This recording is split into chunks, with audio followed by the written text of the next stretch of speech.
আমি এই হাদিসটির প্রেমে পড়ে গেছি। আপনি যখন নীরবে ঘরে বসে কান্না করেন, আল্লাহ তখন ফেরেশতাগণদের উদ্দেশ্য করে বলেন, কোন জিনিস আমার এই বান্দার চোখে পানি আনলো? ফেরেশতাগণ বলেন, আপনার বান্দা সুখে নেই, আপনার বান্দা অনেকদিন হাসেনি। এই বলে ফেরেশতাগণ কান্না করতে থাকেন এবং আল্লাহকে বলেন, হে আমার রব, আপনি জানেন আপনার এই বান্দার হৃদয়ে কি রয়েছে, অতএব আপনি তার জন্য সবকিছু সহজ করে দিন। আল্লাহ বলেন, আমার এই বান্দা এমন কিছু জীবন থেকে হারিয়ে ফেলেছে যা সে অধিক ভালোবেসেছিল।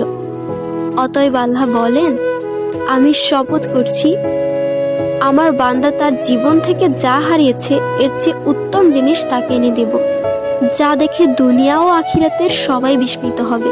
আলহামদুলিল্লাহ।